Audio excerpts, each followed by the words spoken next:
about you, and it's no one else like you is what they're getting. Positive vibes only. Shout out to King Saul's boss in the building about you, and it's no one else like you is what they're getting. Positive vibes only. Shout out to King Saul's boss in the building about you, and it's no one else like. Hey, Med Circle, Kyle Kittleson, Callie, the lab right here, and of course, Dr. Ramani. Now, we just finished filming an entire series on narcissistic abuse. Yeah. And after we wrapped, I was just going like this to you, saying it was so good, so actionable. People will know what to do, what their options are, and what's happening in this very confusing time. But I know you have a question that you want to ask our audience first. So yeah, what I want to know from the audience is how many of you have had a significant relationship with a narcissist? It may not just be boyfriend, girlfriend, husband, wife. It could be your mother, your father, a boss, a best friend, a brother, or a sister. Let us know down below, because it would be very interesting to see how many of your lives have been impacted by narcissism. We'll be reading those comments, and in this video, Dr. Ramani is going to explain 5 of the signs that you can look out for to see if you might be a victim of narcissistic abuse. Dr. Ramani, take it away. The things we look for is, number one, if a person is plagued by self-doubt, they even find it difficult to make simple decisions like ordering in a restaurant, or what class they should take at school, or where they should even go to dinner. Those kinds of simple daily choices seem to get short-circuited by the fact that they no longer really trust their judgment. A second sign is a sense of helplessness. It feels like nothing that a person in a situation does works in that particular relationship. So whether they try to be nice, whether they try to be distant, whether they try to communicate more, nothing seems to work. And that's often because nothing will work. So as a result, what you'll see is people will say, I feel so helpless. And that helplessness starts to extend to other areas of their life. And the sad thing is, helplessness is often one of the last stops on the train before hopelessness, which can then often be associated with things like depression. A third thing we'll often see is social withdrawal. People will often be very embarrassed, ashamed, confused, or humiliated by being in these relationships. They can't see a way out. They're often afraid of being judged. They feel silly that they're in this situation. And as a result, instead of seeing themselves as human, that any of us could be in this situation, they'll often withdraw from other people. They're sometimes also afraid that if they share what's happening in their relationship, other people are going to tell them, you need to get out, and they don't feel ready yet. Right. And we talk about in the series that when you go up to a friend that you think is in a narcissistic relationship and you say leave, it can often keep them in the relationship longer, sever the relationship between you and that person. There's really only negative consequences. So I like that in the series you go through what they should do instead. But let's go to number 4. Number 4 is a lot of anxiety. Now, anxiety is very non-specific. We're living in the era of anxiety. Everyone is experiencing it. But this is a specific kind of an anxiety. It's anxiety that does come from helplessness. And it can be manifested by constantly worrying, not just about the relationship, but about a variety of issues.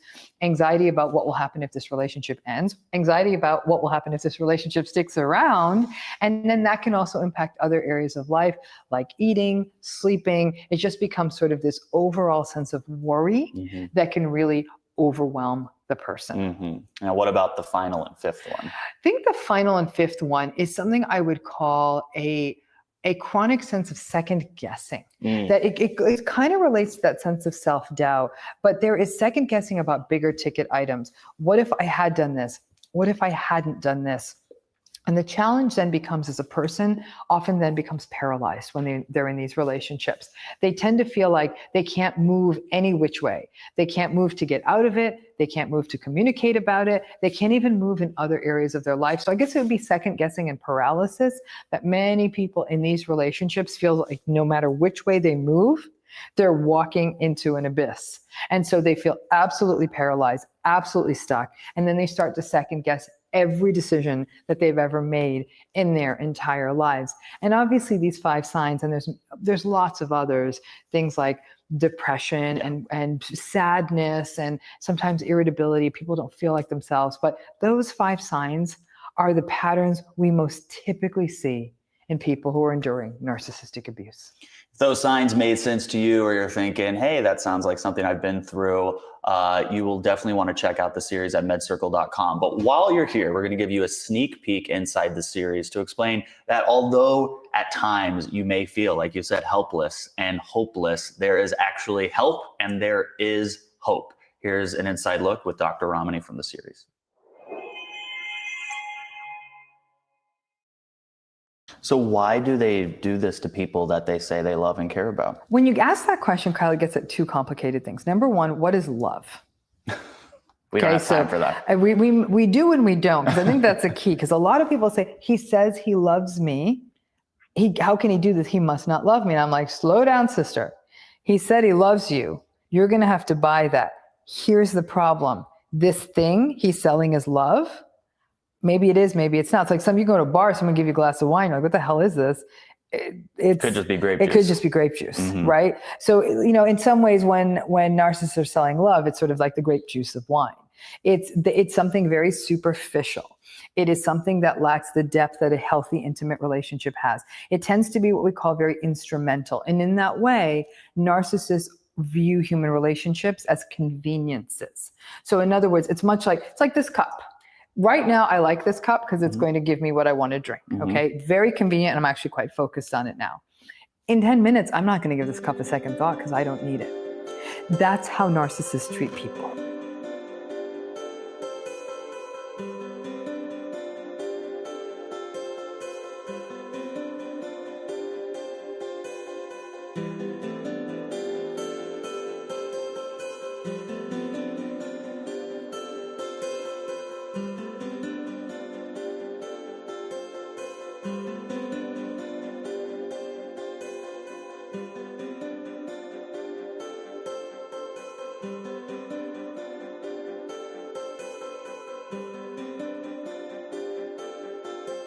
YouTube Ads is made for your business.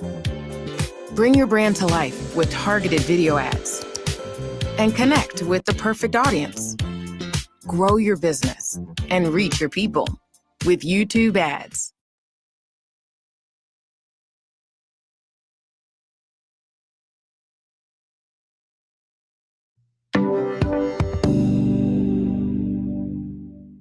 We've talked with Dr. Ramani about narcissism before, but we've never gone this in depth. Welcome to the Med Circle series, Narcissistic Personality Disorder, the Secondhand Smoke of Mental Health. You were one of the first people to ever come on Med Circle. You have made such a huge impact. I'm so glad. I millions of people's lives. We're getting lots of emails. I'm so happy because it's helping people understand this and sort of remove some of the responsibility from themselves and come up with a realistic game plan, which is so important to me. That's why I'm in this. I'm going to help people, almost like help people save themselves and move into a far more bright future. Yes. Yeah. And we did one video on this topic. I don't even know how long it was, like 10 minutes, something like that. And now we're dedicating an entire series to the topic. I think it's good because I think that's going to help. A lot of people have a lot of questions, and I'm hoping we'll be able to dispel some of that and create some more understanding. Before I sat down with you the first time, I did not know that narcissism was a personality disorder. Narcissism is actually not a personality disorder. I was right. See, and that's already one of the big misconceptions out there, and why people get their sort of themselves all up in a froth is narcissism is a pattern. I don't know that I'd call it a trait as much as a collection of patterns or traits. Narcissistic personality disorder is a disorder. Yes. And if you look at existing epidemiological studies, 1% to 3% maybe, mostly because these folks don't get into treatment because they don't think there's anything wrong with them. Right. So it's very difficult to get meaningful statistics on what the true rates of narcissistic personality disorder are in the population. Narcissism, whole other game. Much more endemic. It's a pattern. People say, well, don't label people. I'm like, that's no different than saying he's agreeable, he's sweet, he's funny, he's narcissistic. They're patterns. The first video we did on narcissism, millions and millions of views, still even growing at the time of filming this every day. Why is this topic resonating with so many people? It's the topic of our time. There's no two ways about it. It's the topic of our time. It's misunderstood, and it is absolutely destroying people. The fact is, because people don't understand it, they don't understand that they're even in it. It's almost like it's like having an illness and you don't know why you're getting more and more tired every week. And then you finally go see a doctor and the doctor's like, oh, you have da-da-da, or you're being exposed to da-da-da. And they're like, thank you for the explanation. The number of people I have worked with who said to me, had I not come and consulted with you clinically and understood what this pattern was, I would have stayed living like this forever and probably ended up in an early grave. I mean, when you say that, not because they have narcissistic no, personality but because they're because dealing living with it. somebody So with, it's the issue of our time. And here's where it gets tricky. We've actually, we've rewarded it in our society. We're saying like, behave badly, treat people badly, throw people under the bus. Let's reward you. Behave in a way that's uncivil and unkind and be mean, and we'll give you your own TV show. So that's what's happening. You said something to me, and I don't remember if it was on or off camera, but you said the book on narcissism could be titled How to Be a Man in Today's World and Succeed. Yeah, absolutely. And it would be 100%. the same exact It would be the same. It's like a rule book. I actually had a student once come to me after class and say, you know, I'm trying to succeed in business. And after learning about narcissism, I now realize that if I do all these things, I'll be really good at sales. Can you teach me? I was like, no. Wait, teach him how to be a narcissist? Yeah, no. Okay, but just for fun, can you teach someone how to be a narcissist? Not really. I'll be frank with you. I'd be doing a lot better financially if I was a bit more narcissistic.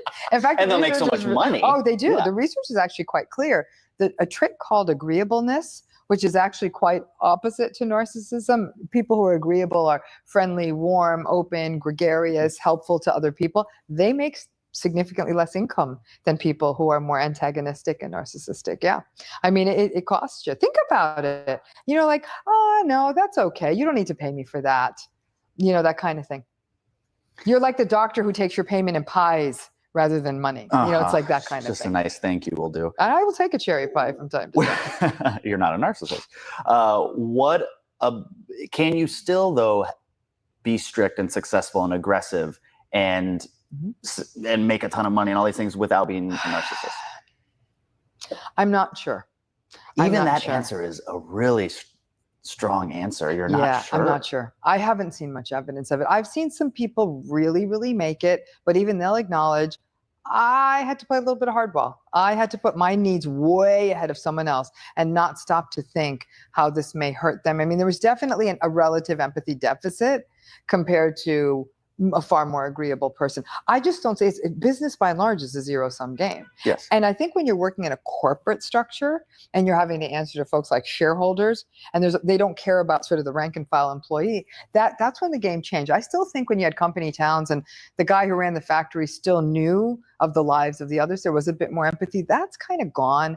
You throw in other societal trends like social media, where it's all about, you know, who can sort of social comparison, who can look better, that kind of thing. It becomes more superficial. I think all of that is colluding that we don't value empathy anymore. We really, in fact, especially in boys and men, we're not teaching our boys to be empathic. We're actually saying empathy is a weakness in boys and men. And that's really one place we can really see a correction if we could do that. But we're actually going in the opposite direction. I mean, empathy has really kind of gone the way of the 8-track, like not cool, not hip.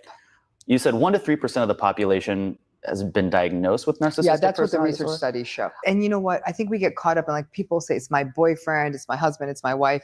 When you really open that net to mothers and fathers, brothers and sisters, bosses and coworkers, aunts, uncles, you name it, you'll see I actually don't know a single human being whose life hasn't really been touched by pathological narcissism. What's interesting is that for some people, it comes late in life. So they had great parents, nice husband, good friends, but then their sister marries a narcissist. And that's actually worse. Like when your first encounter of it is when you're a full-blown adult, because then you really don't know what to do. It's like trying to learn to speak French when you're 50. Like, good luck with that. Yeah. You know, so whereas others of us who've started early in this training, in fact, in this new book I'm writing, I say, who was your first narcissist? For some people, it was mom, like you met her on day one. For some folks, it was narcissist. Because there's going to be There's one. always the first. Wow. For people who don't know who you are, why should they listen to you when it comes to narcissism? You know, they should listen to me because actually my way of coming into this area was through multiple pathways. The research in my lab at California State University, Los Angeles, we focused on personality disorders there. And narcissism was the one pattern where we saw it but wasn't behaving in a consistent manner. But at the same time, in my private practice, I was astounded at the number of people who were coming in and literally saying the same thing. And I'm like, okay, there's something going on here. And I really dug into it and said, these partners of them, they're all narcissistic people. And these people are so frustrated. They keep trying everything. Their partners don't change. They get up every day thinking and hoping it'll be different. It's not. It's devastating. And so then I did research into it. I'm like, wow, this is really not very treatable. The person with narcissistic personality disorder, and even the pattern really wasn't that changeable. And that just set me into a deep dive into the literature. I interviewed people all over the country, in fact, all over the world, about their experiences with narcissistic husbands, wives, boyfriends, girlfriends. And then that culminated in my second book, which is called Should I Stay or Should I Go? Surviving a Relationship with a Narcissist. And then it was kind of off to the races from then. I think some things changed in our world and narcissism became more and more and more of a topic. And I'm surprised at how many smart people just don't get it. And it's such a pattern. I said, you should almost be reassured. A lot of people say narcissists are unpredictable. I said, unpredictable? They're the most predictable person in the room. We know exactly what they'll do. And that they say Jekyll Hyde. I said, Jekyll Hyde is kind of predictable. They're going to be mean and then they're going to be nice. So that's once you get that pattern into place and you know what you're dealing with, I think our problem is it's all about second chances that we give them. We're a little bit too heavy-handed with the forgiveness. And I'm hoping we can sort of help folks navigate those waters in a way that's healthy for them and their families. So we know what people who are in a relationship with a narcissist or know a narcissist will get from this series. Oh, yeah. It's the hope, it's the education, it's actionable steps. Going into an office, working 50 hours a week, having that structure. I knew that If there is a narcissist out there who stumbles upon this video because everybody in their life has told them, you're a narcissist, and they have even a little bit of self-awareness, maybe I am, what do you think they will gain out of this? This has become the question of the year because I get emails almost every day from a person. Some of them are angry, some of them are downright threatening, and some of them are really contrite where they're saying, I'm this person and I don't want to be this person anymore. And I've hurt people. Give me that person and we might have a little hope. Now, here's the rub. A person, let's say, lifelong narcissist, they're 30, 40, 50 years old. This is how they've always treated people. It's a tough fix. It's almost like trying to take someone who's really sweet and making them mean. Not easy to do. It's the same thing. We're just trying to flip it out in the other direction, take a narcissist and turn them into someone who's more self-aware and kind. What you might see is that you might get some small fixes from them, but I do think all is not lost. I think if somebody is narcissistic and is willing to do the hard yards and put their head down, commit with a good therapist, really commit to mindfulness every day, you might get someone where you might get enough of a change where their family notices a difference. They may become a somewhat better parent. They might become a somewhat better partner. I mean, I think, are you ever going to make them the sweet, agreeable teddy bear? Probably not. Mm-hmm. I think what I see is when narcissists do enter treatment and become self-aware, the thing that they become self-aware of, and this is where it gets painful, is the emptiness and how insecure they really are. And that is one really tough look in the mirror. That's what they were avoiding all along. That's why they're so grandiose. I don't want to see the emptiness. So when we strip away that veil, and I've worked with many clients where we finally got to the core of the insecurity, they actually became downright depressed. Wow. And that's what they were trying to avoid all along. So it's a very complex, nuanced, long-term treatment plan. But listen, if you're self-aware and you're like, I want to turn this around, I think that commitment is most of the variance. That's where it's at. I think something can be done. It's just a slow burn. Dr. Ramani describes narcissism as the secondhand smoke of mental health. But why? And why is narcissism more dangerous than just being self-confident? What exactly narcissistic personality disorder is? Yeah. What is it? Okay, all people with narcissistic personality disorder are obviously narcissistic, okay? Not all people who are narcissistic may have narcissistic personality disorder. So it's a fine point, but it's an important point since everybody's throwing this word around these days, right? It's not unlike other diagnoses that have different meaning to them. This is like a character assassination, right? So when we talk about narcissistic personality disorder, there's a long list of patterns, and they have to have 5 of the 9 on that list. Yes. It has to be something we call pervasive, meaning it cuts across situations with a variety of people, at work, at home. It's not just like they're narcissistic to only you and they're nice to everyone in the world. It tends to be pervasive. But here's the rub. It has to involve what we call social and occupational impairment and subjective distress. That's a fancy way of saying it is messing up that person's life. They're aware it's messing up their life and they're uncomfortable with it. And that's where you don't see as many people with narcissistic personality disorder. So if their style of not having empathy, of being entitled, of being grandiose, of being arrogant and superficial, all that is working out for them, they're not going to walk around saying, I'm having a problem. They're not going to walk around saying, this is causing me problems. So if they don't acknowledge that piece of it, then really they're a narcissist, which is sort of a clinical term for being a jerk. And we don't get to diagnose people for being a jerk.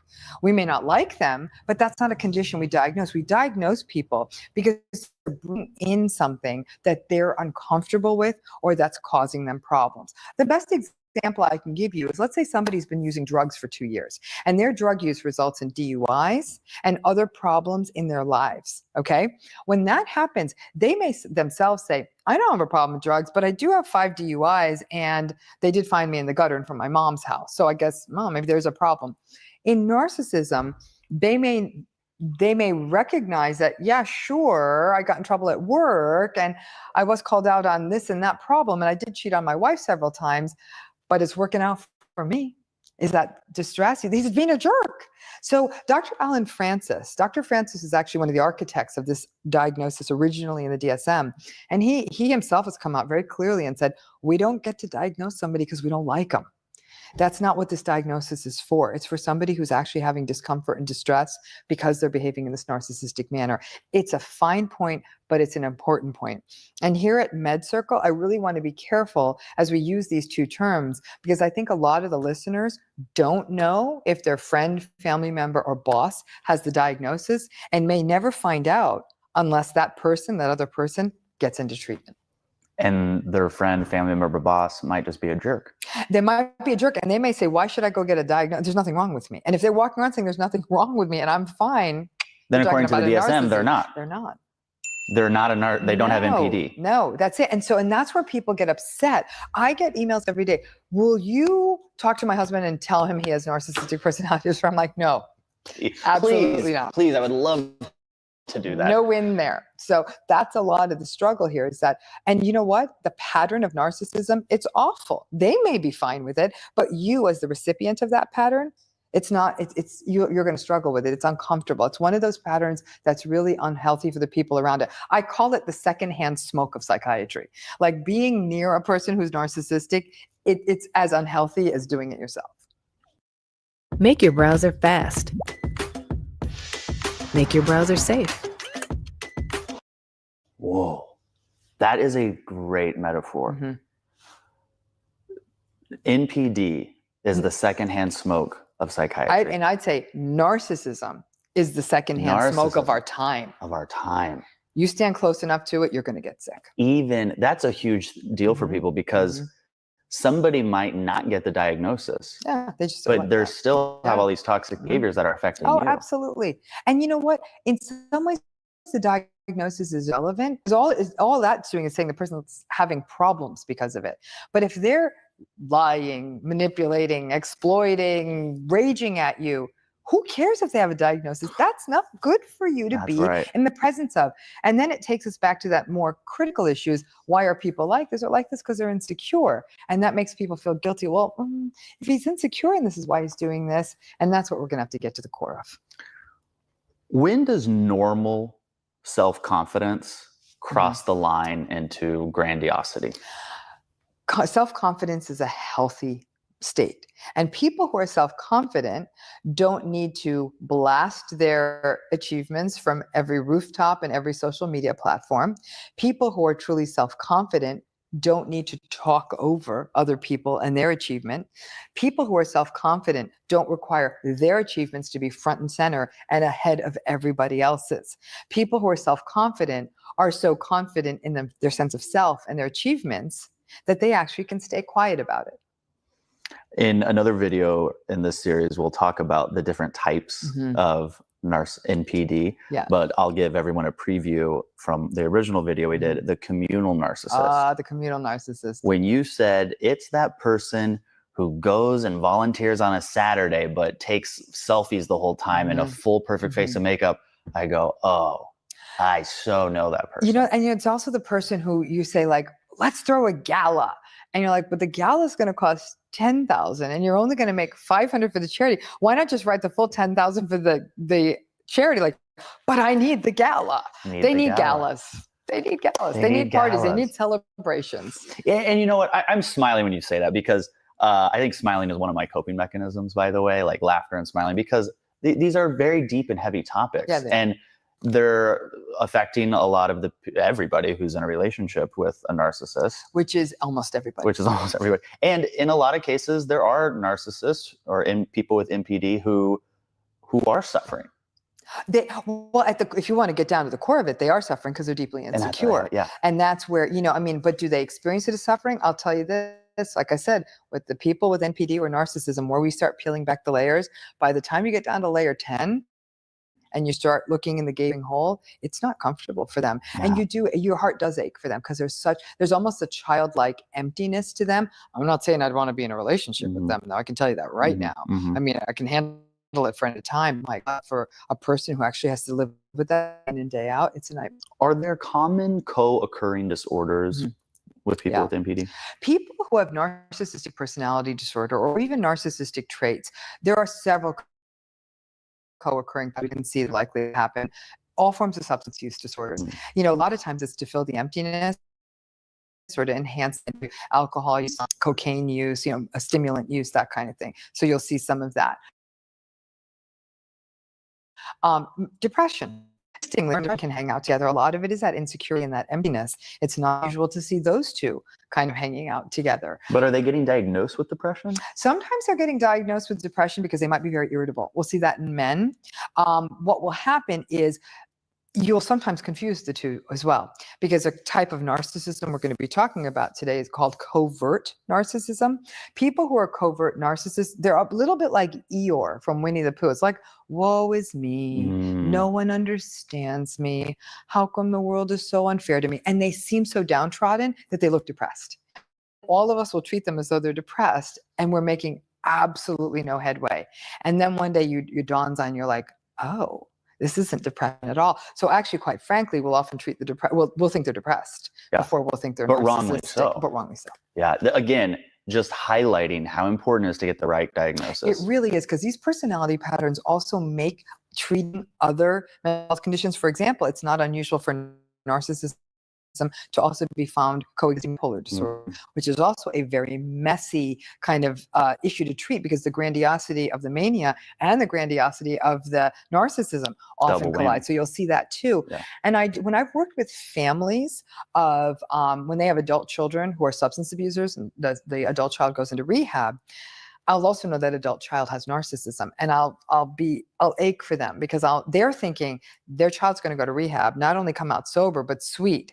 They come out sober, but they're still as irritable, invalidating, sort of mean as they always were. That part's not going to go away. That's the narcissism. Maybe even more so? Even more so. And you see this a lot in substance abuse treatment circles, that you see a lot of it together. Yes, exactly. Because the substance use was sort of helping them kind of shore up their defenses. And so it can make treatment much, much more complicated. You'll also see a greater likelihood of, for example, like patterns that are sometimes labeled love and sex addiction, kinds of like compulsive sexuality, compulsive like relationship patterns. You'll see that coexisting with narcissism as well. It just makes everything that much harder to treat.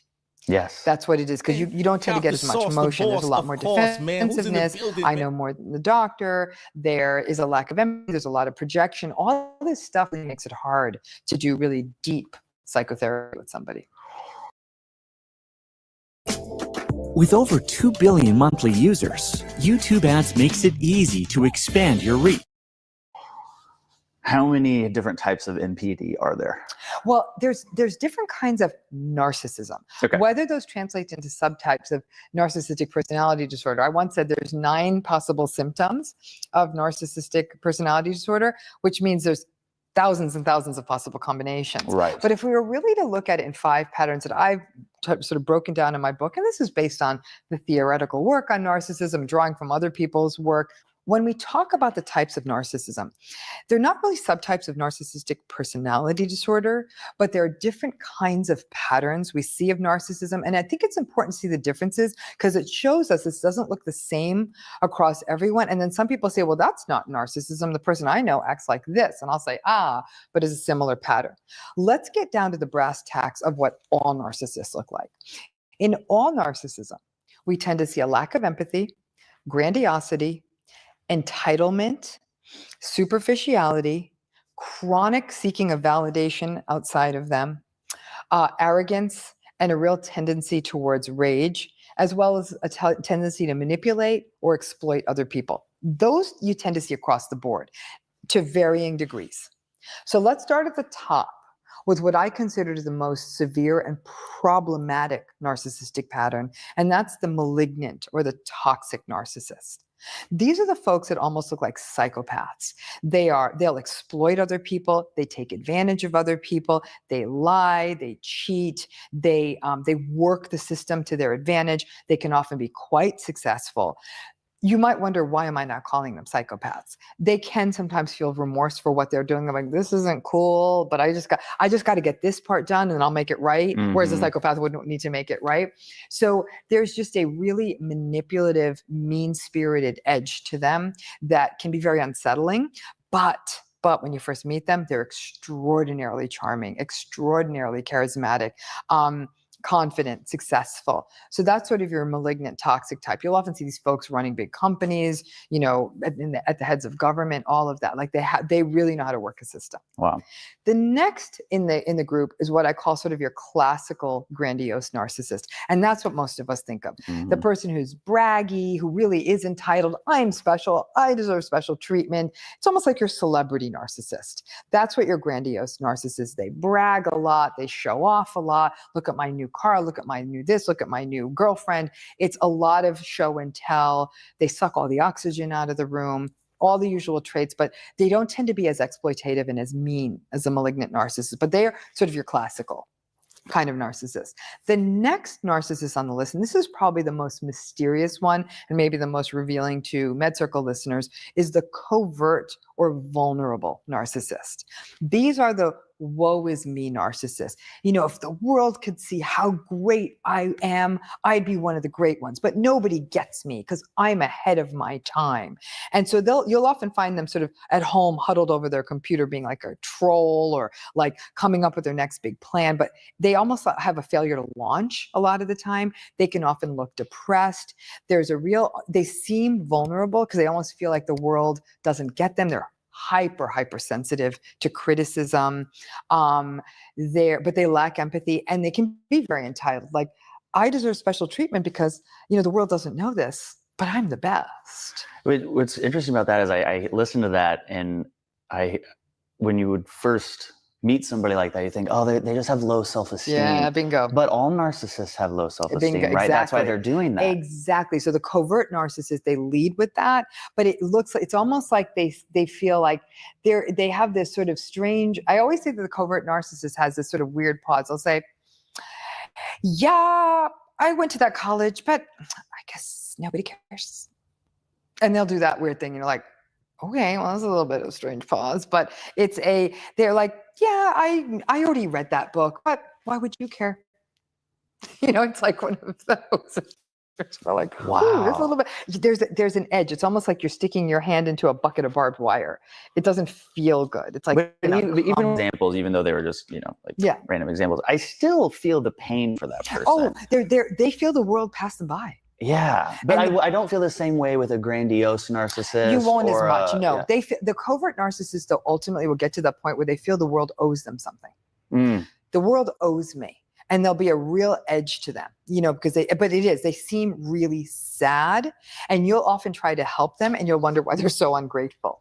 Well, that's why that can feel really uncomfortable for other people who are so sympathetic to them and wonder, why are they not ever saying thank you or recognizing all we did? Yeah. Now, number 4 is the communal narcissist. The communal narcissist can be very confusing. They're out there volunteering and flying all over the world and doing their personal rescue missions. And, after every hurricane, they're posting online hurricane goals, #hurricane goals. And like, let's all raise enough money and let's send lots of stuff to They're animals. the hashtag narcissists. They're the hashtag narcissists. Yeah. But they're like, it's all about their goals for helping the world. And like, you'll see them. I mean, you know about animal rescue people, like they're always holding their rescue dogs, but then they go home and they're really mean to their husband. And they love going to galas and they want buildings named after them. And if they do give a donation, they have to hold 20 gold shovels and have lots of pictures taken. Like, it's all about they do all these things to get validation. That's their tool for getting validation. They're often really unkind to the people, their immediate family, or the people who work under them. They can be absolutely awful to them. And people say, oh my gosh, you're so lucky you work with him. He's so charitable. And the people are just like, oh no, this is really that's one of nice. many characteristics he is. So the communal narcissist is it takes a while to sort of to peel off that layer, and then to sort of, that's why I always say, pay attention to how a person treats the person who don't have as much power as them in that situation, because that's going to teach you a lot. So they'll be really sweet to the recipient of the charitable dollars, but really mean to the person who's working with them. And that doesn't add up. The last narcissist is sort of kind of a good nature. I'm going to call it the benign. The benign narcissist is like this sort of clueless, uninsightful person who just says really vapid things, very superficial, only cares like, all I want is like a fast car, and you're driving a piece of junk. Like, they'll be very dismissive of other people. This sounds like every 16-year-old I've ever met. In many ways, there's an adolescence, there's an immaturity, but they really aren't that mean-spirited, and you can actually kind of say, that's not a nice thing to say. And they're like, well, yeah, I guess. Then they'll go back and say it the next day. I always say it's nice to have a few benign narcissists on deck because they're fun to have at a party. Like, just keep them on that list, but never turn to them at a time of need. Should I switch to Monday CRM? Updating this field is so confusing. The CRM. Just because I'm curious and I get to ask questions, which, somebody put me in charge to do this. Who would you most want to be in a relationship with? Those are my five. Those are your 5. Oh, mama, and just solitude and about you, and it's no one else like you is what they're getting. Positive vibes only. I'm going with that. Okay. Shout out to Killtheyself boss in the I don't think any of those are a good you have to choose one. You have to choose one? You have to choose one. I might choose the communal narcissist and just be glad they're doing nice things for other people. Hope to God they're nice to me. Yeah. But I have to tell you, that can be exhausting because when the whole world is saying, you're so lucky, he's so charitable. Right. You're like, oh my gosh, he hasn't said something nice to me in 15 years. They're all painful. Maybe the benign one, but even that, you feel like you're forever in a relationship with your high school boyfriend. Right. That's not nice. Right. So if the cabin by myself for the rest of my life isn't a possibility, I'm going communal. I get it. I can have a cabin like 2 acres away. Yeah. And then we can just meet when we want to hang out. I don't recommend any of these types for a relationship. Okay. But what about my idea I'll have a cabin 1 acre away from yours? That I'll do that. Okay, because you were shaking your head no like this. I was like, wow. You might be a narcissist, so we have to be. I'm a little wait till after my therapy before I take session. you as my neighbor. If you don't know what we're talking about, go see the previous episode. Okay. Out of those 5 types, is there one that's most common? I would have to say probably the grandiose, the classical narcissist. Okay. Yeah, so that's why we classical. think of it because it is the most common. Okay. Mm-hmm.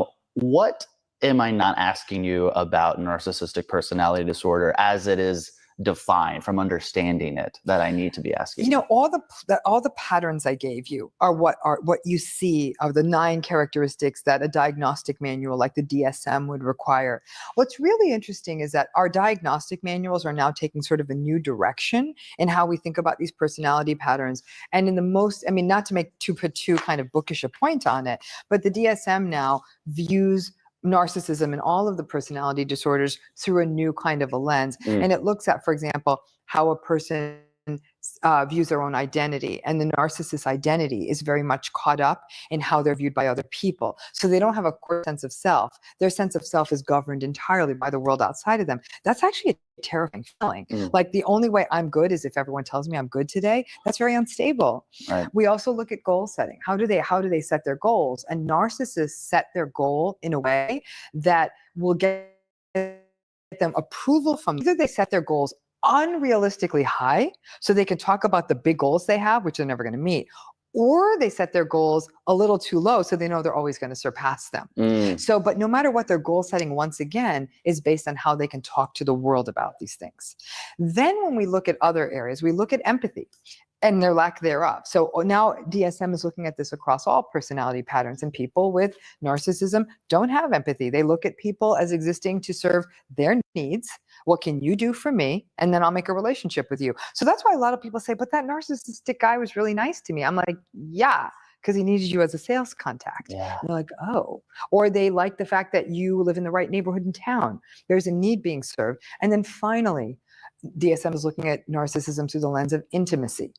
And that's one thing that narcissists are not good at. They're not good at intimacy. They're not good at close relationships. By and large, their relationships are superficial and are really engaged in for personal gain. So they might get a very attractive partner because that makes them look good to the world. They might get a wealthy partner because that will make sure they have lots of money. They might get a famous partner so that they look good to the world. I mean, the characteristics on which they choose the partner are deeply, deeply superficial. And so that's how a narcissist chooses. And so when we look at those areas, self, goal setting, empathy, and intimacy, that's another way to view narcissism. No matter what, it's just really that it comes down to that core insecurity, that sense they cannot regulate themselves from the inside out, that they don't have a good sense of identity, and that they're really reliant on the world for telling them what they're about. It's actually quite resentful. A recent study suggests that 1 in 16 Americans has been affected by someone with narcissistic personality disorder. So what causes NPD, and can it be unlearned? What causes narcissism? There's actually a lot of pathways to this, and the city of Oz that we call narcissism. There's a lot of ways you get there.